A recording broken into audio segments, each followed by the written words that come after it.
Hello and welcome to the Romance Track here at ConTinual. I'm your host, Gail Z. Martin and Morgan Bryce. And tonight we are talking about paranormal romance. But before we dive into that wonderful topic, let me have my amazing panelists introduce themselves, starting with Ginny. Hi, I'm Jeanne Koch. I write the Alien Catherine Kitty Cat series for Dog Books, and I write under a variety of pen names and in every length and every genre, including paranormal romance. All right, and BL. Hi, I'm BL Maxwell. I just released actually the latest book in my Valley Ghost series. So I have a couple of books that are ghost related and a little bit of other paranormal too. So kind of a variety. Very nice. Jeannie? Hi, Jeannie Adams, and I write paranormal romantic suspense, mostly featuring witches, but also some ghosts thrown in there for good measure. Everything's better with ghosts. At least I fervently believe that. Patricia. I am Patricia Logan. I've just written the 5th book, which is the last book in my Prosper Woods Chronicles series. It's my first paranormal series, so it's been really fun. It's also the first series I've ever written in first person and the first series I've ever written seat of the pants with absolutely no outlines, which is completely amazing. Awesome. Yeah. And I'm Martin and Morgan Bryce. As Gail, I write epic fantasy, urban fantasy, and more with a whole lot of ghosts and monsters. And as Morgan Bryce, I write urban fantasy, male paranormal romance with a whole lot of ghosts and monsters, because everything's better with a few ghosts, a couple of haunted objects, maybe a vampire or two. You know, it just adds spice to life. Exactly. So, why romance? What got you into writing romance? Starting with you, BL. I read a lot. Well, I read a lot of paranormal, but most of it kind of bleeds into romance. And I like that as the kind of side story. You know what I mean? I like where they're put in this really weird situation and it's like, oh, well, this could happen too, you know, besides us surviving this crazy experience, maybe we like each other too. So it's what I read and I just like that train. Okay, Jeannie? Which one? Jeannie or Ginny? I got my start in romance mostly, I think, because I don't think there's any bigger cauldron of conflict than romance. And if you throw the uncertainty of paranormal elements in there, that just makes it a much better stew. And so I think it's so much fun and so connected to people to write romance, because everybody's had a romance at some point, or is in one, or is looking for one. So it's just fun. Nice. Patricia? Gosh, I mean, I've been reading romance since I was a little kid. I was probably 11 or 12 when I picked up my first romance novel. So it's been in my blood. I found male romance around 2006, I want to say. And so it immediately, I connected with it. And when I started writing in 2007, that was what I wrote. It just felt like it felt right. And it's been right up. Now I'm on my 70th book. So Wow. Just getting ready to release my 70th book. So it's just what I do. It's like what I live and breathe, and it comes naturally to me, I think. Yeah, I mean, I've always had some element of romance in my action adventure books, but it was tiny. It was more like 3% romance, 97% kick butt, because people can't kick butt all the time. You have to have some relationships, but it was never the focus. With the Morgan Bryce stuff, it's more 50% action, 50% kissing. And then that's kind of fun getting to explore the internal thoughts and insecurities and desires of the main characters in a way you don't get to when you're writing action adventure, where it's all about who's shooting whom. That's still fun though. It is. Yeah. But you get more leeway to do that with romance than you do in other genres. And I also write male romance, and I love the hurt comfort piece of it, where that's my favorite trope, where people, you know, come and help each other out and save each other, and leads to a lot of mushiness. So yeah, that's why romance for me. But now let's talk about your particular flavor of paranormal. There's all kinds of stuff. There's shifters and vampires and monsters and zombies and time travel and all kinds of stuff. So what are your flavors of paranormal? Patricia? I started out this series thinking I'm going to write a vampire book. So I picked out a vampire and wrote him. And then I gave him a shifter as a mate who turns out to be a unicorn. We don't know that until the end of the first book, but I also threw in a witch, and then suddenly werewolves appeared. So I ended up with this town, this little tiny town full of all these paranormal creatures. And one of my main characters, my shifter, he didn't even know that he was a shifter. So I threw in everything I could think of. I threw in ghosts and ghouls, and it just has expanded into this massive town of weirdos. And it's amazing and fun and crazy, and my readers love it. And that's what it is. So I don't think I have a particular flavor. It's a whole melting pot of fun, crazy, paranormal creatures. Okay. Jenny. You forgot me on the last question. I'm sorry. So it's okay. I'll answer both, and I hope I can remember both. Okay, so romance. Why romance and why the creatures I use, right? Mm-hmm. Okay, so why romance? Unlike a lot of people, I wasn't a very big romance reader, but a lot of what I read always had the elements in it. And I just think it's part of life. I mean, we wouldn't be here if there wasn't romance. None of us would exist. The species wouldn't have made it. So I just think and I think it gives you three-dimensional characters. I've never understood why any genre wants to say, no, you can't have kissing. Everybody, it's one of our prime motivators. So to me, it makes the characters well-rounded.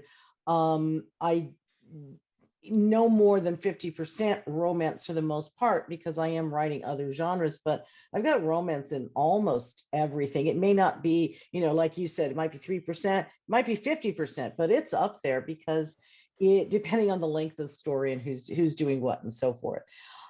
As for why I use what creatures, I use them all. It depends on the story.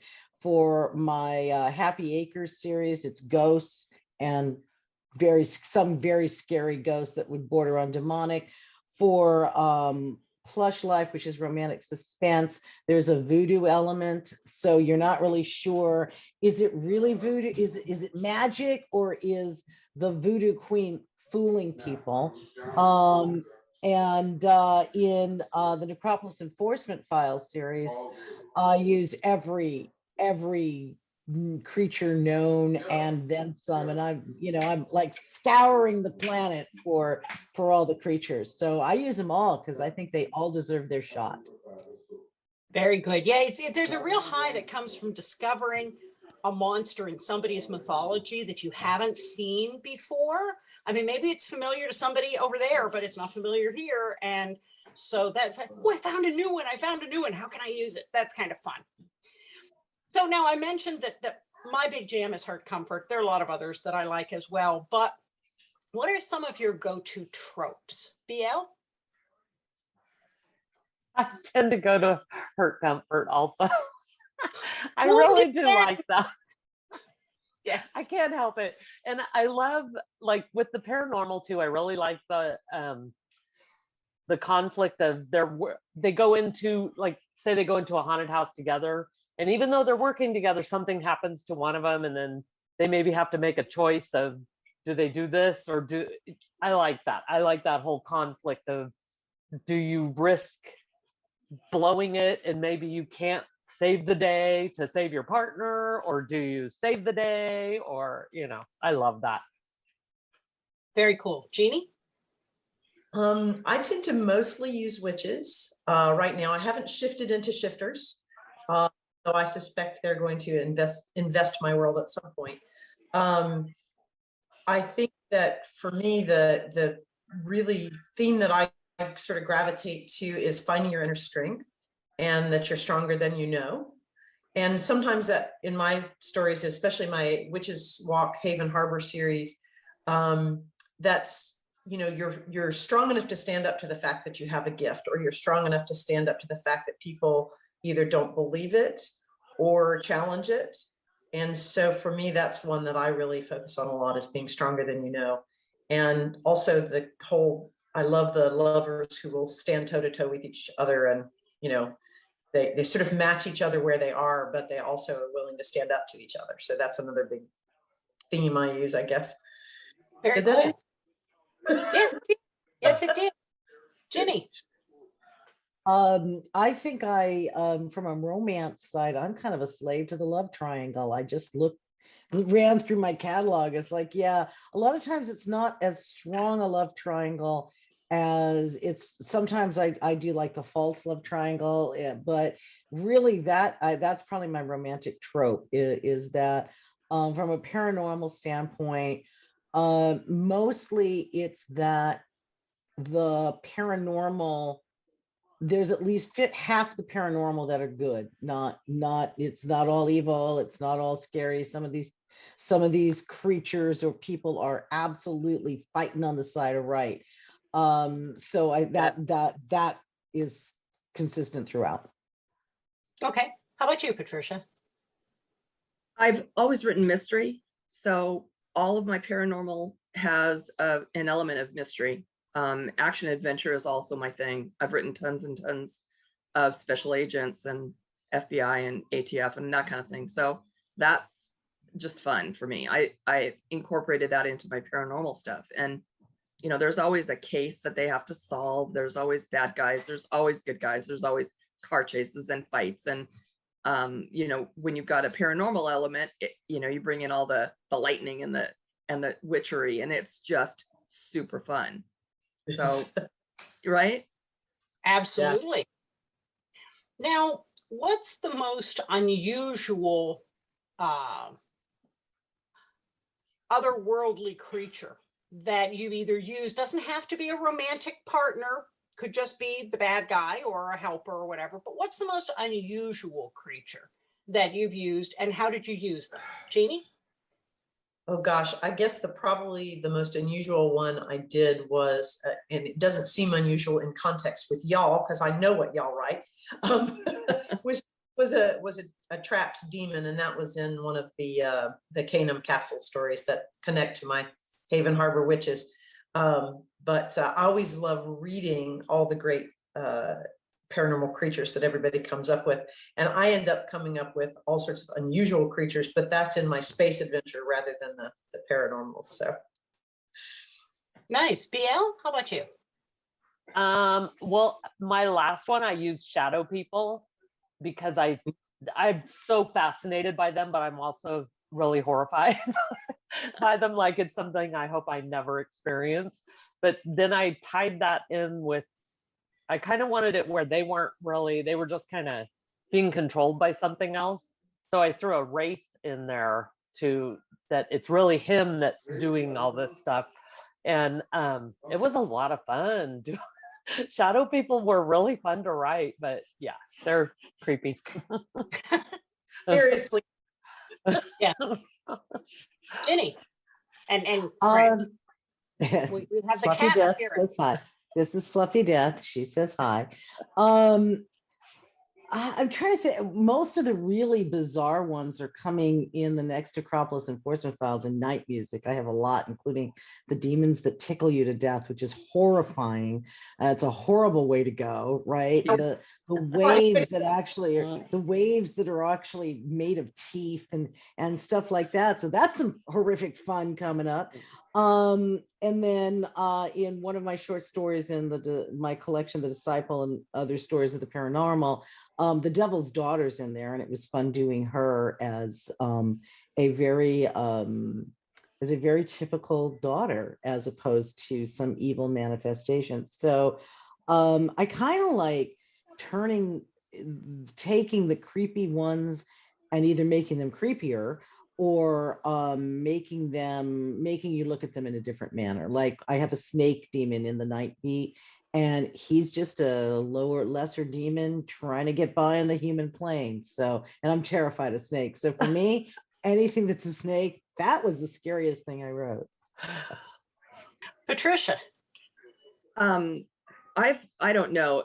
There's no rules with anything that I write. So everything that I've done has been, things that have come out of my own head. I've written a lot of weird shifters. I mean, I've got a sheriff's deputy who's a hedgehog, and she's just amazing.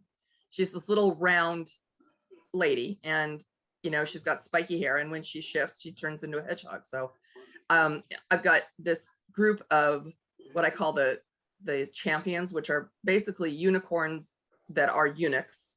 They're so dark that they're like blue. That's how dark their skin is. They breathe fire. They can fly. They're like Pegasus. They've got like Pegasus wings. I mean, I just make this stuff up. It just comes off the top of my head. It's just like whatever. And my readers seem to love it. It's just amazing to explore this. It's fun. And I also have snakes, by the way. I have some cobras. My shifters are weird. I've got some bugs and some things as small as ants and things as large as dragons. So yeah. I think the weirdest ones I used a Dokaibi, which is a Korean goblin in Legacy. And that was fun because it was something a little fresh.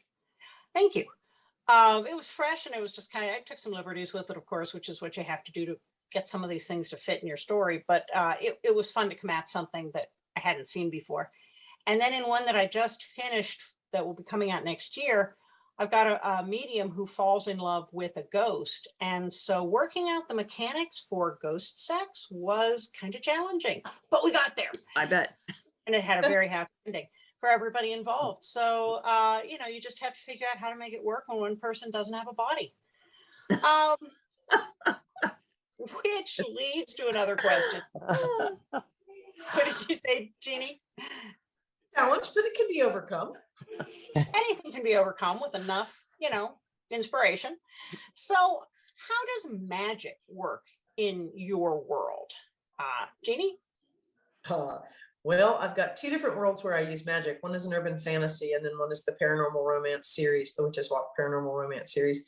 Both magic series are pretty sort of typical Celtic nature magic, having to do with energy flow and the elemental magic of that kind.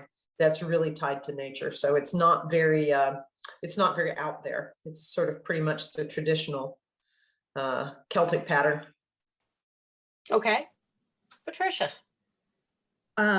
Gosh, I mean, everything in my world is magic. I have, when they shift, they sparkle, because they're unicorns. When my witch appears on the scene, he is an old man who leans on a big staff, and when he wants to do magic, then he just lifts that staff and lightning shoots out of it, and he shoots out these giant bowling ball sized, spheres of light that put holes in bad werewolves, So, there's always purple lightning flying around everywhere. There's, I've got guardians who guard the prince, who's a little tiny unicorn, and they also, I mean, it's just nuts. So they've got their own forms of magic. They create domes that sparkle and protect my prince. So I throw, it's like a big melting pot. Like I said, I just throw whatever in there and it works. Nice. Jenny. It depends on the stuff in the Happy Acres. They're ghosts, so they can do what ghosts can do and can't do, what ghosts can't do. And it's just the more powerful the ghost, the more things it can or can't do. Most, like I mentioned in Plush Life, it's voodoo. And so is the voodoo magic really magic, or is it just that this woman is so aware of psychology that she can influence people into her belief system? And she's not an evil, by the way. She is a supporting character who helps the hero and heroine to overcome the bad guys.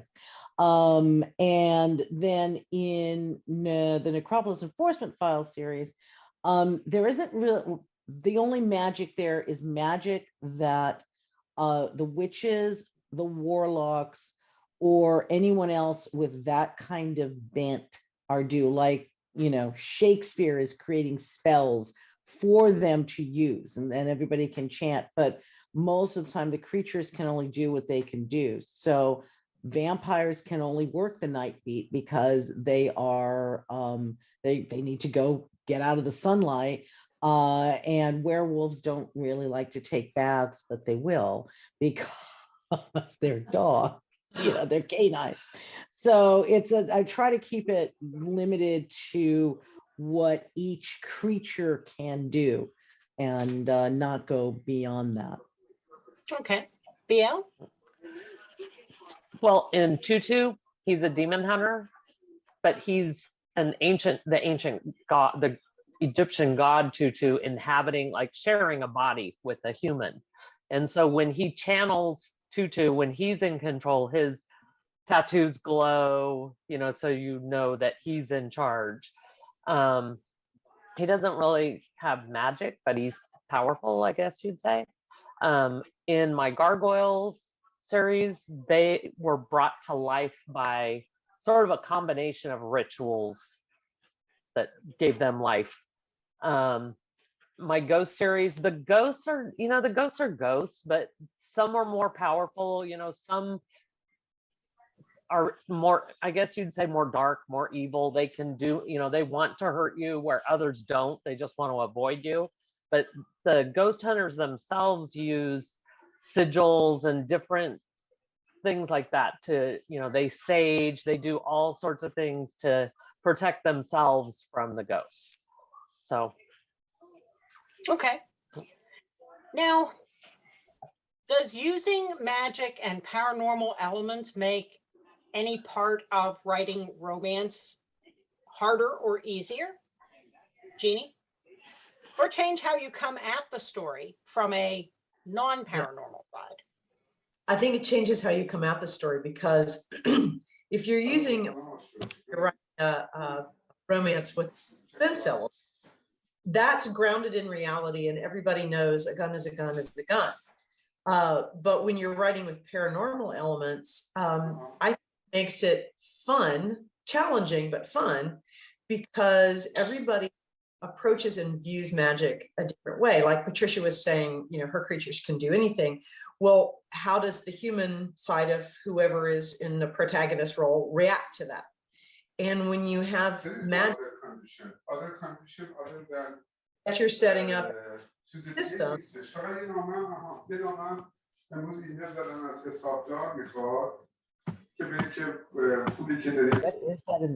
That's loud. Oh, there we go. Okay. So when you have a system where you've got magic set up as part of your world and your characters are reacting to that, you have to have the level of they're reacting to the magic. They're also attracted to each other and reacting to each other. And sometimes you as the writer are playing it as one of the people doesn't know magic exists, and this is their introduction to magic, and how are they going to react to this person they're attracted to, and they find out they're a witch, or they're, they've got the ghostly lover or whatever. How do you react to that? So for me, it makes it more fun. It adds a layer of challenge and fun to it. And one of the things like I love about your book, Scale, is that you bring in several different traditions. So sometimes you have traditions reacting against each other. Mm-hmm. And I've always thought that was pretty interesting. But I think I just think it adds a layer of challenge as a writer, but fun. I mean, Patricia was saying how much fun she had doing, all the things she does. And I think that it brings a lot of, you have to think it through a lot, but it's fun. It's just huge piles of fun. Okay. Jenny? I'm kind of with Jeannie in that it's a lot of fun. I don't, in the Night Beat, I have kind of the reverse. The POV character, it's a first person series, is not the human. It's my undercover police officer is also an undercover werewolf. And there is a human there, but there's a giant twist that I'm not going to give away. Yay. So yeah, right. I'm trying to think, for the most part, when I write it, it's just, I don't have a lot of, oh my gosh, it's magic going on with the characters. It's just kind of, that's the world.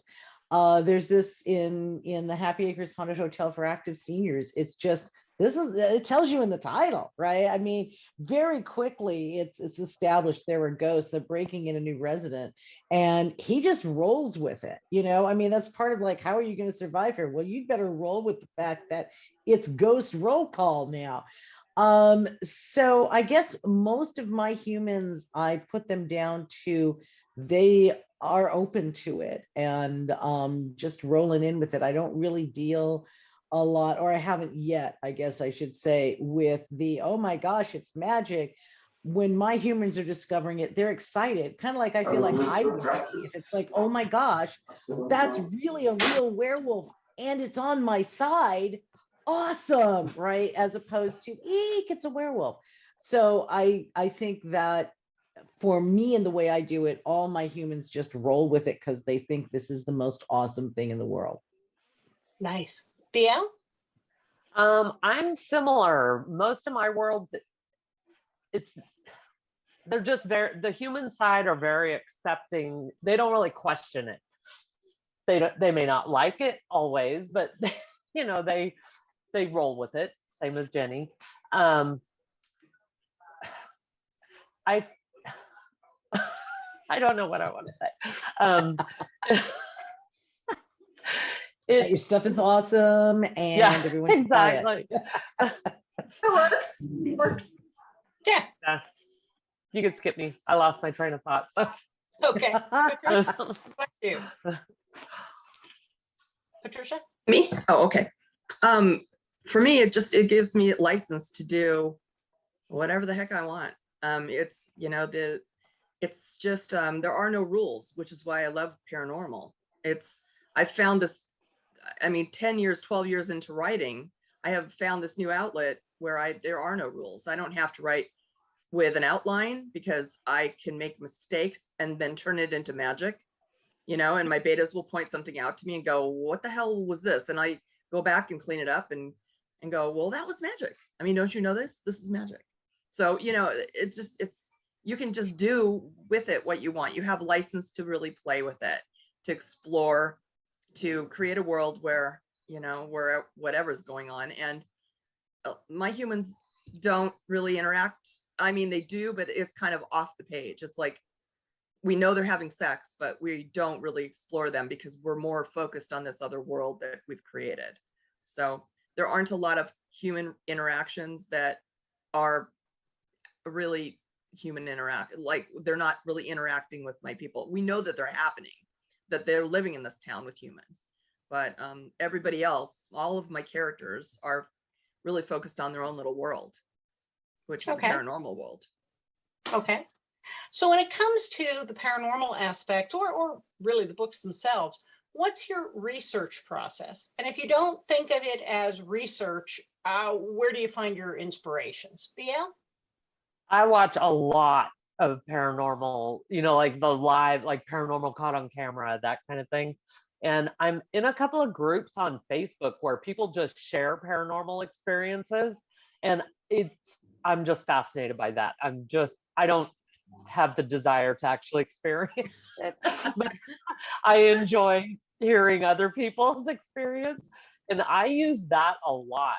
But I do research, like if it's like sigils or, you know what I mean? Different things like that. I do research it because I don't want to get it wrong, or different symbols, that type of thing. I mean, you know, it's all paranormal, and some of it is maybe not based in fact, but you know, you still can research it and kind of get an idea for how people expect it, I guess. So. Okay. Jenny? I do an almost embarrassing amount of research. And, you know, people are like, there's no research in this. Oh, yeah, there really is. I research settings quite a lot. I research pretty much whatever I'm writing, there's going to be some level of research in it. So when it's paranormal, I'm researching things like the list of fallen angels and the demon kings and you know, all these horrible creatures of exist that have to be living on the plane of the in Necropolis Enforcement. There are planes of existence, and the plane of the fantastic is terrifying, and that's where all the I had to come up with some really scary stuff. So I went through, you know, the scariest thing from each country, and that's where that tickle monster comes from. There is nothing worse, and all these other things. So I do a lot of research so I can go back, you know, what are the elements and things like that. And so I'm not using the same character or the same traits over and over and over again in what my characters in Necropolis Enforcement, they have to avert Armageddon every time they're walking out the door. So it can't be the same Armageddon. It has to be a different Armageddon. That requires a lot of research, and just, you know, location. For this actually isn't paranormal in that sense, but I for book 13 in my Alien series, I have it set at this creepy, real creepy former asylum. And when my editor read it, she goes, "This just seems over the top." I'm like, "This place is real and I'm downplaying it." And she's like, "Oh my God, really?" I'm like, "Oh yeah, ghost hunters went and they ran. They were so frightened." She's like, "Then play it up more." And make sure you give the reference. So so far more research than, you know, than it may warrant, but I'm going to do it anyway, because research is the fun part of the job. This is true. This is true. I mean, I love ghost stories and stories about hauntings and urban legends that are located, that are from the general area where the story's set, so that it makes the story really rooted in that area, and the area becomes a character. So the story couldn't happen the same way somewhere else. I really love looking into that. I watch the ghost hunter shows too. I've loved scary supernatural stuff since I was a kid. I'm a huge Supernatural fan for the TV show. And between a very, let's call it eclectic library, and a rather interesting search history, I'm sure if anything unfortunate ever happens, I can just hear the news anchor going, "Police found a witchy library in her office. We're examining," you know, I mean, this is just not going to look good if something goes bloody, especially those books on, you know, poisons and yeah, how to kill people. Different ways to kill people. Yeah, but doesn't everybody have those? I mean, really. So, but I agree that, yeah, the research is a lot of the fun, because that's where the aha moments come from. At least for me, when I get stuck, if I go out and research some more, I'll find something that's even better than anything I could have made up, and it's like grounded in fact. And that's just such a great day. How about you, Patricia? Go ahead. Go ahead, okay. Well, it's just that road trips are so much fun too, you know. Always. We're looking at, you know, you could leave a body over there and nobody would ever find it. Jeanne teaches body disposal class, and so it's really enlightening to go on a road trip with her, as I have many times, and I'm still here. She's one of the lucky ones. That's right. How about you, Patricia? For me, I've researched the silliest things. These books are just filled with silliness. So, for example, my vampire brings a sandwich to his boyfriend, and they start talking about the history of the Earl of Sandwich, because of course my vampire has met him and screwed him, actually, you know. It just silly things like this. And I researched J. Edgar Hoover, because he really didn't have a heart attack and die. He was killed by vampires, and the FBI covered it up. He so deserved that. He so deserved that. Right. He did. I researched the Clydesdales, because did you know that the Clydesdales are actually shifters? So yeah, right. So this is the kind of stuff that I'm doing. I mean, it's like, and my brain is, you know, a squirrel too, you know, in that it's bizarre. This whole thing is bizarre, which is why I'm having so much fun with it. That's the way it should be. Yeah. And Jeannie, really get to answer the question. So what do you think? Well, like you, Gail, I have an extensive library. I've been reading about witchy things since I could read. And, you know, some of the stuff, I have to confess, you just have to read like the Old Testament, and you can find some really scary shit. And road trips, those are so wonderful because I have taken some mini wild and crazy road trips, and sometimes those little stops in the randomest gift shop, you find some local legend, like you're talking about, Gail, and you're like, what if? And there's so many great myths and legends and so many great books on myth and legend, and of course there are the murder, death, kill books too in my library, which would probably give any investigator.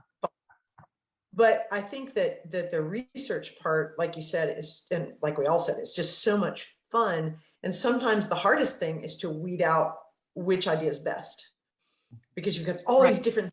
You're like, oh, I could use that. Oh, I could use that. And then you're like, oh, but that's too much. That's the kitchen sink. I have to pare down a little bit. But Yeah, yeah, stop when you've got enough. Yeah. yeah, exactly. And but I think that you also get, I love the thing that you're talking about, Patricia, where you get to sort of research something that's a little not exactly magical, but then you're going to make it magical. So you have this fun little bit of research where you go and look at these things and you go, I could use that. Yeah. Clydesdales. Yeah, baby. Well, and you're talking about road trips, Jeannie, and I always come back to what Neil Gaiman said in American Gods, where he makes the observation that wherever people have sensed a place of power, they have either built a shrine or a roadside attraction. And if you want to find some of the weirdest stuff in the world, those roadside attractions on those little byways are where you're going to find the weirdest stuff ever. And you're just going, oh, yeah, come on, give it to me. South of the border. Yes. There's nothing like south of the border. You never know what you're going to find in one of those. Yeah, this is true. Well, folks, believe it or not, as usual, we have blown through our time. So before we end up, I want everybody to go around and please tell us what is your newest, most recent, upcoming book, whatever you want to share, and also where to find you on social media. So I'm going to go in reverse this time and start with Patricia. My most recent one is the one I'm writing right now, which is the final book in the Prosper Woods Chronicles series. It's called True Order. You can find it on Amazon for pre-order. You can find me on Facebook all the time, most of the time, as Patricia Logan. You can find me on Instagram as author Patricia Logan, where I post lots of fun things, lots of cartoons, lots of gorgeous men and book covers and goodies like that. I'm on Twitter, but I don't use it. So I don't even use it. So there's no reason to point it out. Okay. Jeannie. Well, you can find me at jeannieadams.com. You can find me on the hive of scum and villainy that is Twitter most of the time. You can find me on Facebook fairly regularly. I love Instagram because I like to take pictures of Scotland, which is where I'm at now. And obviously you can find me here at ConTinual a lot too. Very nice. BL. I actually just finished, well, I just released, like I said, Ghost Shadow, which is a ghost book. But I just started writing a second book that's about a vampire. So I'm excited about that, but I just like barely started it. You can find me, I'm always on Facebook, BL Maxwell on Facebook. And then I'm on TikTok now too, which is kind of fun. And, you know, everywhere else, Instagram, not really on Twitter, but yeah. Okay. Jenny. www.ginnykoch.com is my website. You can find pretty much everything, but I'm on Facebook all the time. I'm on Twitter a lot. I'm on Pinterest. It says I'm on Instagram, but I'm really not. Stop sending me messages because I'm never going to see them. And my most recent releases are short stories and anthologies. I have Saving Sally Ruth, which is a ghost story in the Derelict anthology about a ghost spaceship. And I have another story coming out in Gunfight on Europa Station anthology from Baen Books, and that's releasing in just about a week and a half, 2 weeks max.